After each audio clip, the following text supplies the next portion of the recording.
bom dia. Bom dia. Nós vamos continuar a nossa exposição na carta de Paulo aos Efésios. Vou pedir para você abrir a tua Bíblia em Efésios, no capítulo 1.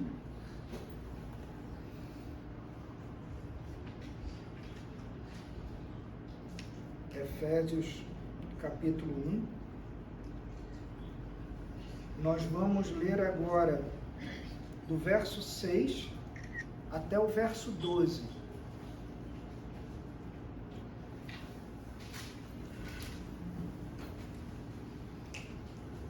Efésios 1, nós vamos fazer a leitura do 6 até o 12.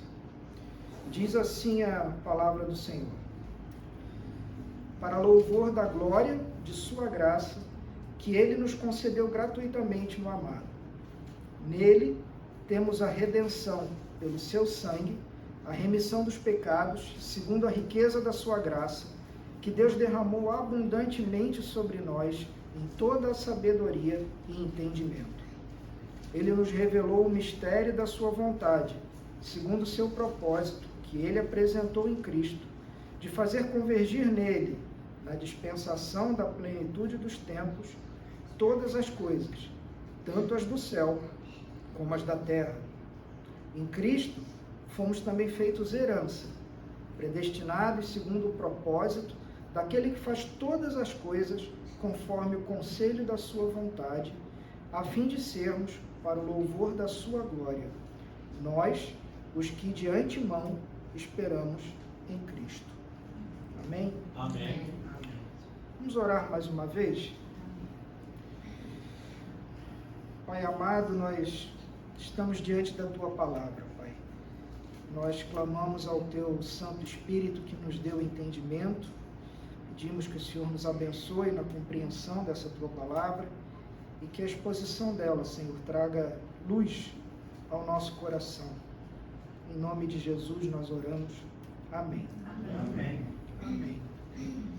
Queridos, essa é a nossa segunda exposição nessa carta aos Efésios.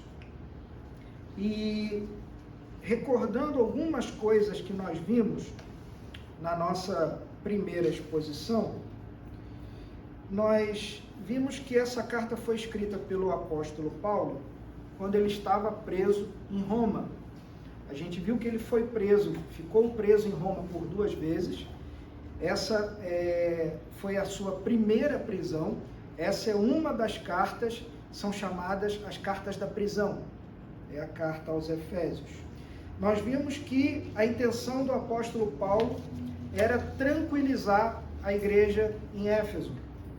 Ele havia fundado aquela igreja, a igreja ficou sabendo que ele estava preso e ele escreve a carta à igreja para tranquilizar aqueles amados.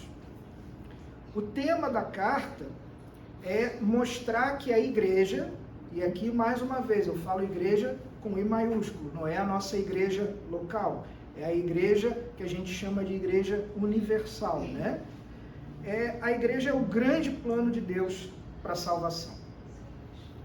Desde a eternidade, Deus planejou que teria um povo para si. Então, o que Deus faz? Ele envia o seu Filho Jesus Cristo, ele levanta apóstolos que vão pregando a mensagem do Evangelho, vão anunciando, e Paulo estava preso justamente por isso, porque ele era um dos apóstolos que estava anunciando o Evangelho. Então, isso não deveria ser um motivo de preocupação para a igreja de Éfeso, mas deveria ser motivo de glória, de alegria, porque fazia parte do plano de Deus. O plano de Deus estava se cumprindo. A gente também viu que nos versos 3 até o 14, Paulo vai falar da obra de Deus Pai, de Deus Filho e de Deus Espírito Santo. A gente viu na nossa primeira mensagem de 3 a 6, que era o que Paulo estava descrevendo da obra de Deus Pai. E vai comentar, Paulo comenta de todas as coisas que Deus Pai fez e das bênçãos espirituais que Deus Pai concedeu. Vimos a eleição, a escolha de um povo, e vimos a predestinação, ou seja, o destino desse povo escolhido, que era serem filhos mediante a adoção em Jesus Cristo. Ainda lembrando que essas bênçãos que nós temos aqui mencionadas, do verso 3 até o verso 6, elas não são dadas a toda a humanidade. A gente precisa fazer uma diferença entre o que na teologia a gente chama de graça comum e graça especial. Graça comum são todas aquelas bênçãos que Deus derrama sobre toda a sua criação. Inclusive bênçãos de prosperidade, de saúde, tudo isso. A gente vai ler na palavra que ele faz o sol brilhar sobre justos e injustos, e ele derrama suas chuvas sobre justos e injustos. Essa é a graça comum. Vimos que essas graças, essas bênçãos que são derramadas sobre toda a humanidade, de maneira indistinta, elas são passageiras. Assim como essa vida, essas bênçãos um dia acabam. E a graça especial é aquela graça que é derramada sobre aquele povo que foi eleito, foi predestinado pelo Senhor antes da fundação do mundo.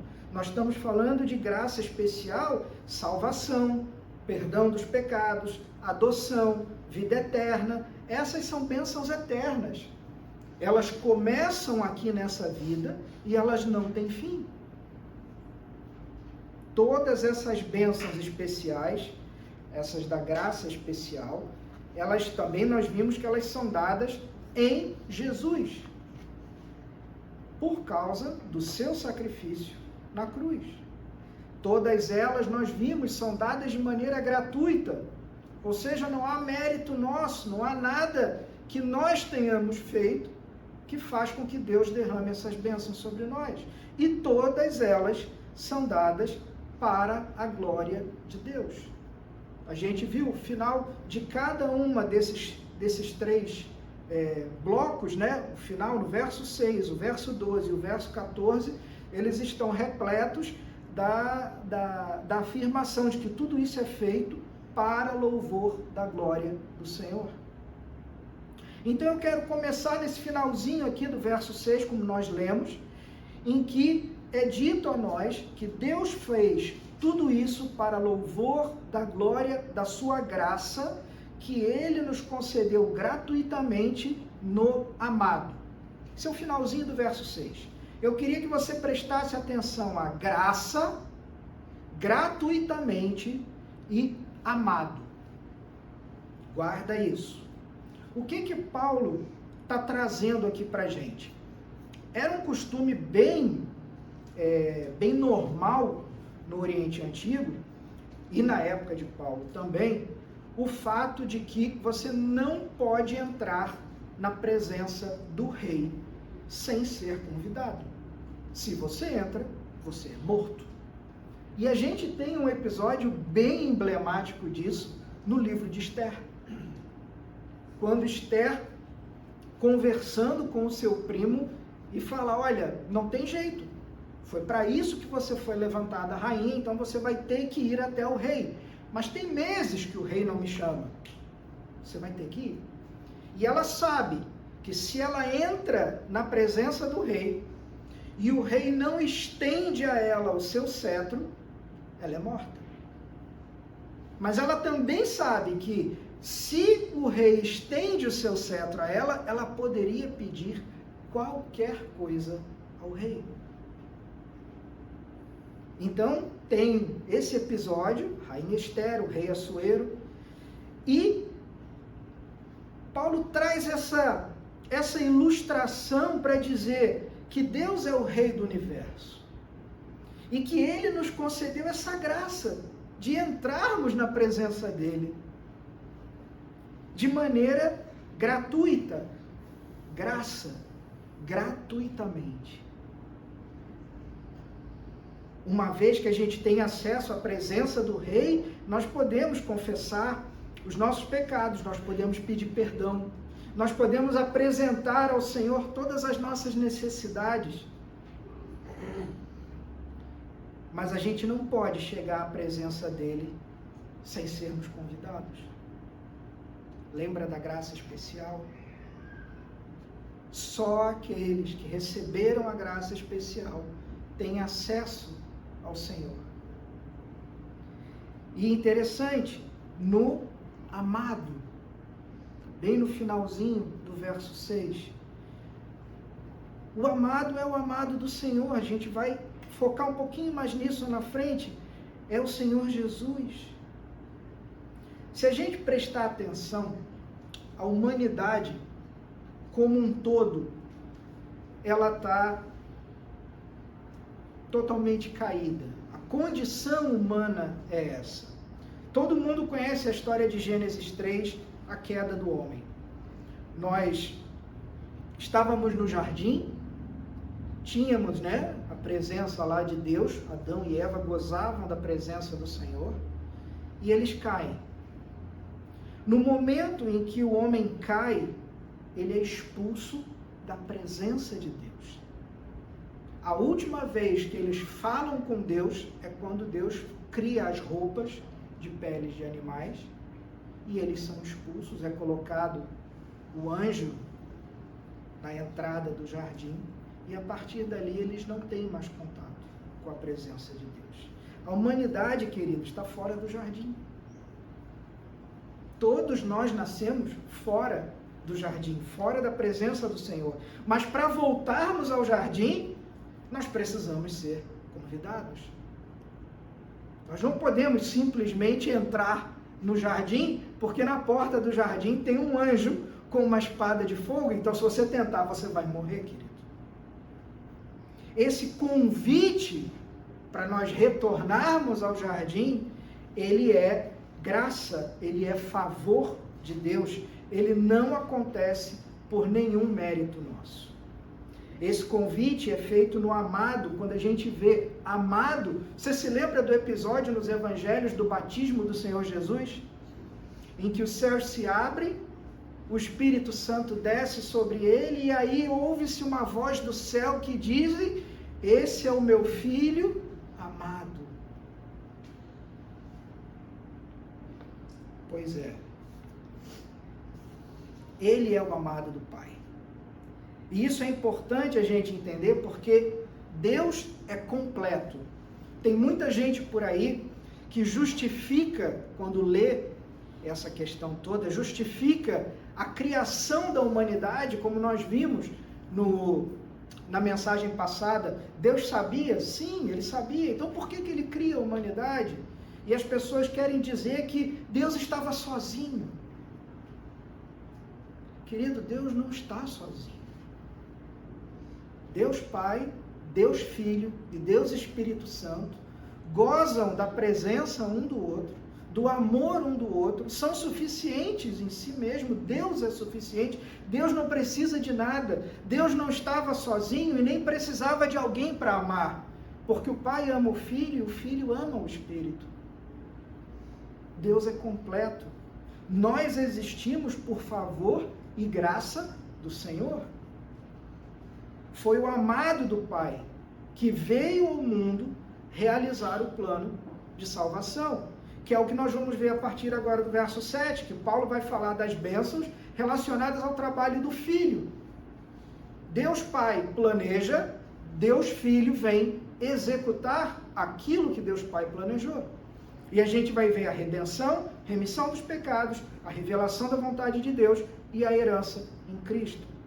Então no verso 7 diz, começa dizendo assim: nele nós temos a redenção pelo seu sangue, a remissão dos pecados segundo a riqueza da sua graça. Então Deus Filho vem ao mundo efetivamente concretizar, botar a mão na massa e fazer aquilo que Deus Pai havia planejado e traçado lá na eternidade. E a primeira coisa que Paulo fala para a gente é a redenção. Olha que coisa interessante. Nós vimos no 3 ao 6 que Deus elege um povo para si. Certo? O problema é que esse povo, nós, somos pecadores, ou seja, Deus elege na eternidade pecadores para serem o seu povo. Mas Deus é santo. Deus é poderoso, Deus é justo, Deus é verdadeiro. Como que nós, pecadores, acabamos de ver, não temos acesso a Ele? Não podemos entrar no jardim. Como nós, eleitos, vamos estar próximos de um Deus que é santo? Então era preciso que nós fôssemos redimidos do nosso pecado. Então Deus Filho, Jesus Cristo, o amado do Pai, ele desce da glória, ele assume a natureza humana, ele se torna como um de nós, e no seu sangue, que é o que está no verso 7, ele nos dá a redenção, a remissão dos pecados. No seu sangue. Lembra lá em Êxodo, quando Israel está saindo do Egito? Quando Deus institui a celebração da primeira Páscoa, Deus fala a Moisés que aquele povo teria que sacrificar um cordeiro, pegar o sangue do cordeiro e passar onde? Nas portas. Então tinha que passar na parte de cima da porta, nas partes laterais, e tinha que passar na partezinha de baixo, né? Aquela que a gente põe o pé também, aquela que divide os ambientes. E que, quando viesse o anjo da morte veria o sangue e passaria por cima, ou seja, em hebraico, Pesach, passar por cima. Páscoa significa passar por cima, porque o anjo da morte passou por cima daquelas casas que tinham a marcação do sangue. E aquele povo não sofreu a ira merecida de Deus. Então é interessante essa história que Paulo vai desenrolando e que para aqueles que conhecem o Antigo Testamento tudo faz sentido. Nós ocidentais, aqui a gente faz parte de uma cultura cristã, mas falar para um ocidental que não conhece a história hebraica que Jesus é o Cordeiro de Deus que tira o pecado do mundo não faz sentido nenhum. Agora, se a pessoa conhece a instituição da Páscoa, o sacrifício do Cordeiro, o sangue nas portas, aí faz sentido para ele. Ele entende quem é Jesus. Então é o sangue de Jesus sobre nós que vai nos livrar da ira do Senhor. E a palavra remissão, ela vem do direito antigo, do direito romano, no qual Paulo era altamente versado, e significa que alguém efetua o pagamento da dívida no seu lugar, terminando com a obrigação. Nós tínhamos uma dívida com o Senhor, uma dívida que era impagável. E o Senhor Jesus vem e paga faz o pagamento da dívida e termina com a nossa obrigação. E agora o plano de Deus começa a ser cumprido, porque o povo que foi predestinado, que foi eleito na eternidade, agora pode entrar no jardim, tem acesso à sala do trono. E isso tudo segundo a riqueza da sua graça, que ele complementa no final do verso 8, que Deus derramou abundantemente sobre nós em toda a sabedoria e entendimento. Guarda isso, sabedoria e entendimento. A gente vai voltar aqui. Verso 9 e 10 ele nos diz o seguinte, que ele nos revelou o mistério. Guarda isso, revelou o mistério da sua vontade, segundo o seu propósito que ele apresentou em Cristo, de fazer convergir nele, em Cristo, na dispensação da plenitude dos tempos, todas as coisas, tanto as do céu como as da terra. Essa é a doutrina central do Evangelho. Deus planeja, Deus Pai planeja, Deus Filho vem executar. O plano de Deus, ele era misterioso para nós. Por quê? Porque nós não temos acesso ao Senhor. E mesmo agora que temos, não nos são revelados os planos todos de Deus, mas esse plano, Jesus veio e revelou a nós. Revelar, em algumas traduções, está desvendar, tirar o véu. Jesus desvenda, Jesus revela esse plano para aqueles que receberam a graça especial. Isso não é revelado a todos. Você pode falar do Evangelho para duas pessoas. Uma vai começar a chorar, vai cair em prantos, vai ver o quanto ela é pecadora e vai se arrepender. A outra vai dizer para você, olha, isso tudo é uma besteira.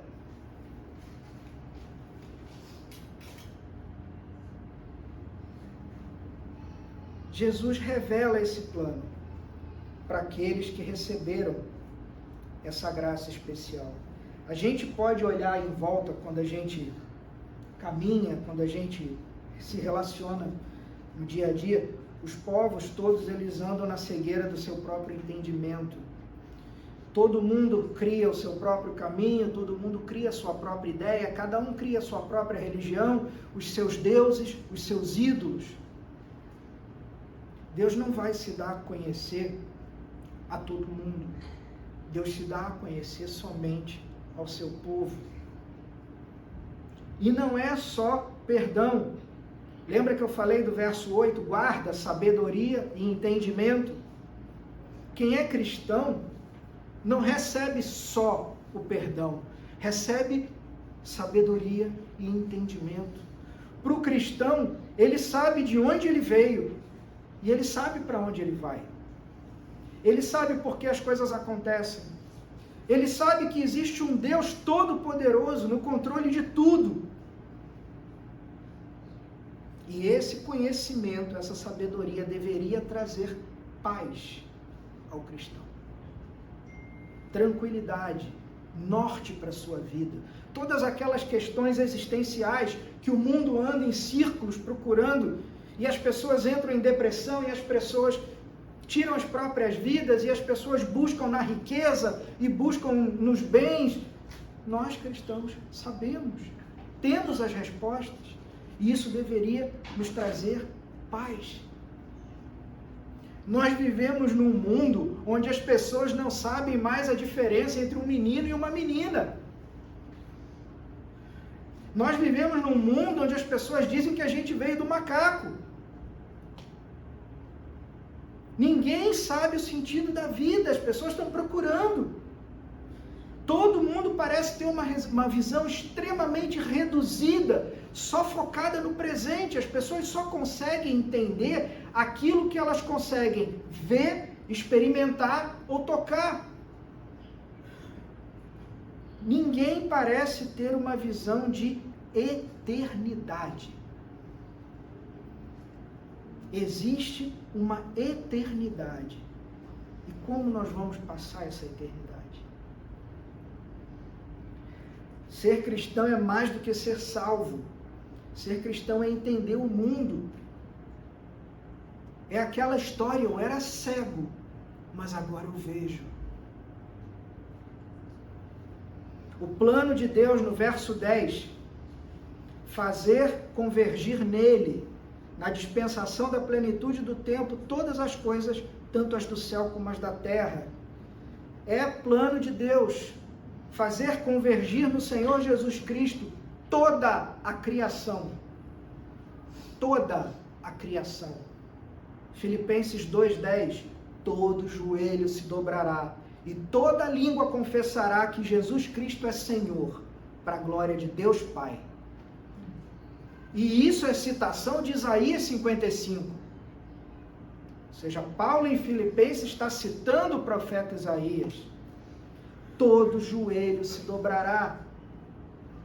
Alguns em gratidão, louvor e adoração, outros joelhos vão se dobrar em condenação eterna, mas vão se dobrar.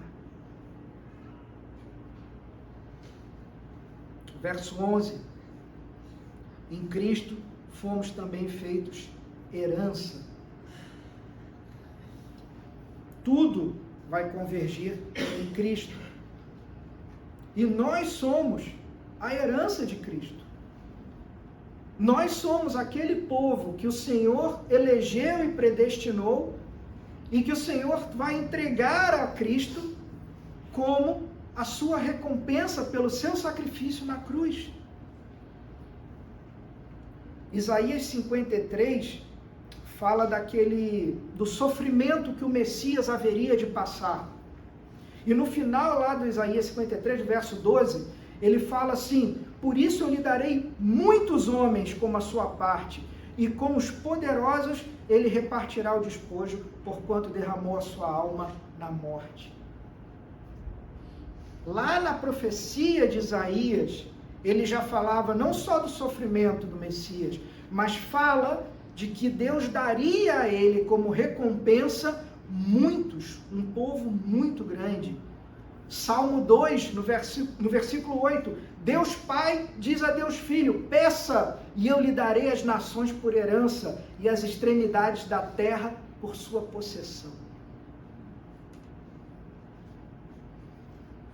Finalzinho do verso 11, ele fala predestinados, né? Feitos herança, predestinados segundo o propósito daquele que faz todas as coisas conforme o conselho da sua vontade. Essa é a garantia de que o plano vai acontecer. Por quê? Porque o plano foi feito por alguém segundo o propósito daquele que faz todas as coisas conforme o conselho da sua vontade. Olha que coisa incrível! Ele não pede a sua opinião ou a minha. Ele é Deus. Ele pede conselho à sua própria vontade. Isso é algo que a gente não consegue entender. Talvez o nosso entendimento com a queda a gente tenha perdido tanto, mas a gente não consegue entender que isso foi feito segundo o propósito daquele que faz todas as coisas conforme o conselho da sua vontade.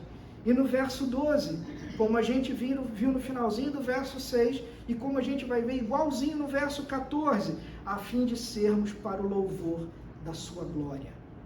Nós, os que de antemão esperamos em Cristo. Querido, eu queria fazer algumas aplicações. Primeiro, se você conhece alguém que ainda não conhece essa mensagem do Evangelho,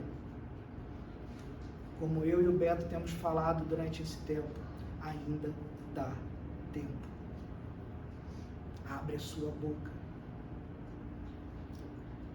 Se você ainda não conhece, ou se você não foi alcançado por essas bênçãos, ainda dá tempo. Bata na porta do palácio, se ajoelhe diante do trono do Senhor e diga: Senhor, eu me achego a Ti como miserável pecador que eu sou. E eu te peço, Pai, a graça de te pedir perdão. A mensagem é uma mensagem de arrependimento e de mudança de direção de vida, exatamente como João Batista fez. E essa semana eu li algo extremamente interessante. João Batista, assim, diferente dos apóstolos, ele não fez nenhum milagre, nenhum sinal. Mas a Bíblia diz, a palavra do Senhor fala que João Batista era maior, era homem maior do que todos os profetas. Que não existia nenhum homem, fora Jesus Cristo, que fosse maior do que João Batista. Ele não fez um milagre. Ele não fez nenhum sinal. Ele batizou as pessoas, chamando elas ao arrependimento, dizendo: eu sou aquele que prepara a vinda do Messias. Arrependam-se, mudem a sua vida.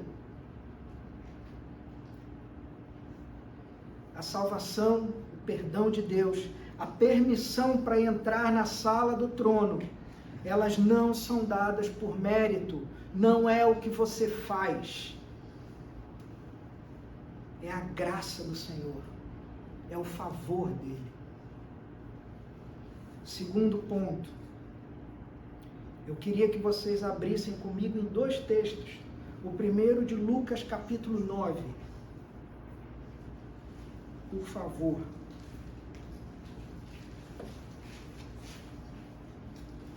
Lucas capítulo 9. Você pode ir lá para o último verso do capítulo 9. O capítulo 9 é bem grande. Lucas 9, você vai chegar lá no 62, que é o último verso do capítulo 9. Amém? Amém. Lá no verso 62, fala assim: mas Jesus lhe respondeu: ninguém que põe a mão no arado e olha para trás é apto para o reino de Deus. Isso é o Senhor Jesus falando. Vai agora, por favor, no livro dos Hebreus. Carta aos Hebreus, no capítulo 6, por favor.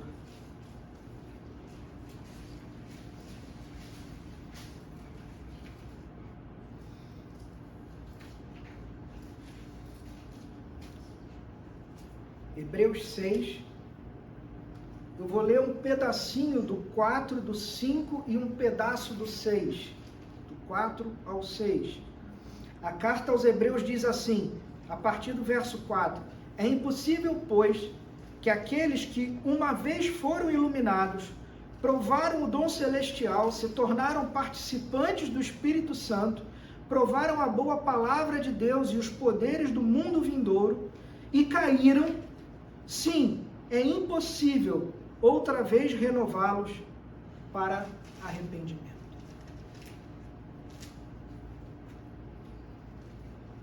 Existem pessoas que um dia experimentaram esse amor de Deus, passaram por uma experiência espiritual, a mente deles se iluminou, o coração deles se aqueceu, eles sentiram uma mudança na sua vida, mas isso durou algum tempo.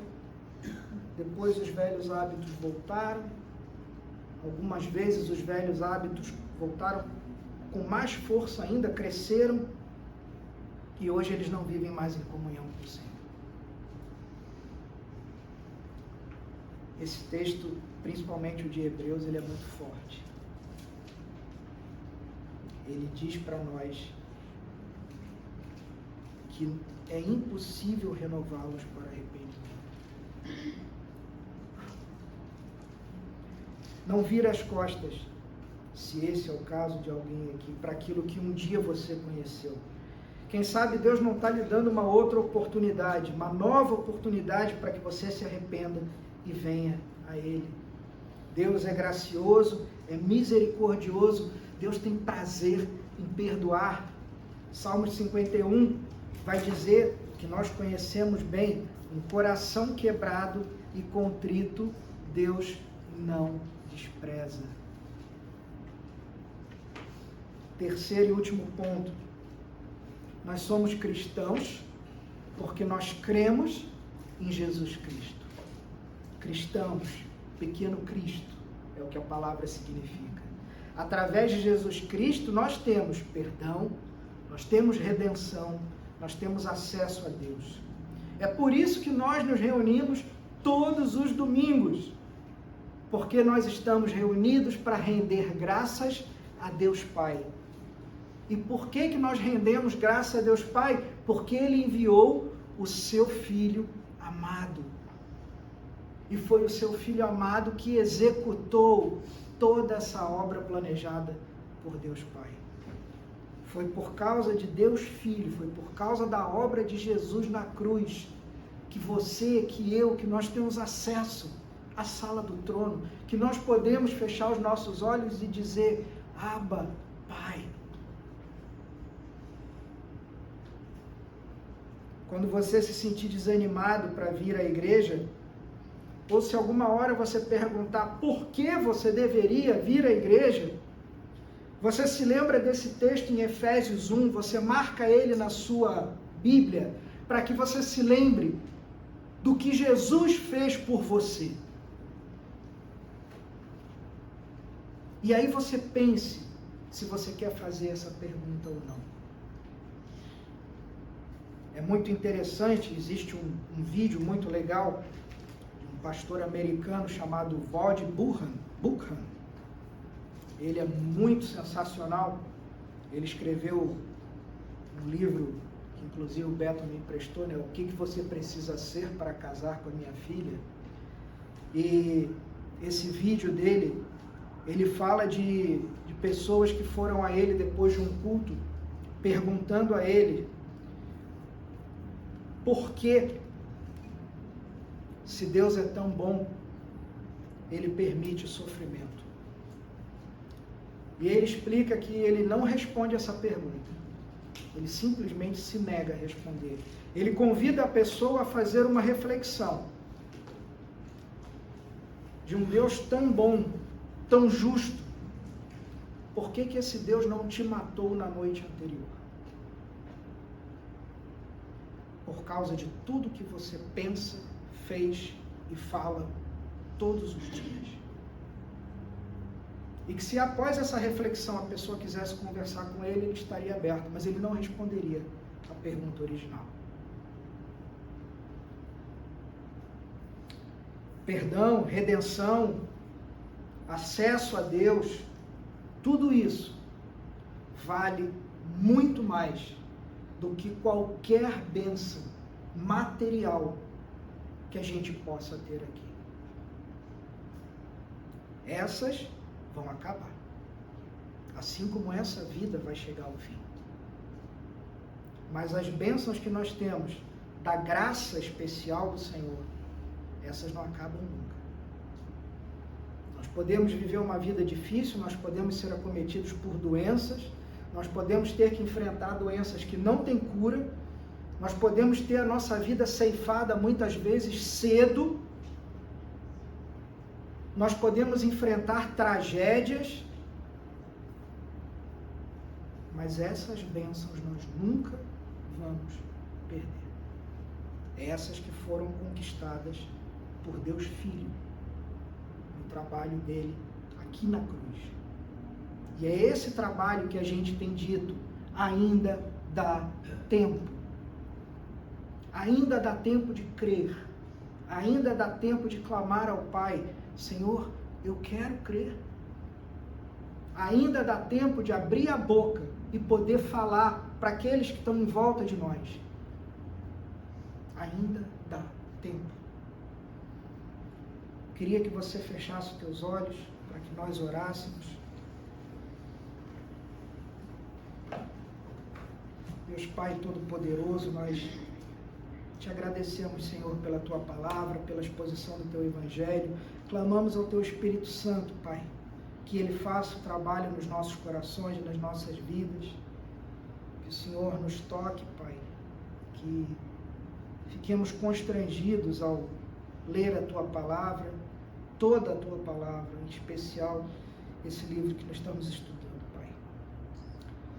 Pedimos que o Senhor nos console, que o Senhor nos conforte no meio da doença, que o Senhor nos conforte no meio da dor, Senhor, do sofrimento, do aperto financeiro, Pai, de cada dificuldade pessoal, familiar que nós estejamos passando, Pai. Se nós conhecemos o Teu nome, se nós temos o Senhor Jesus como Redentor e Salvador da nossa vida, Pai, isso significa que nós temos consolo, Pai.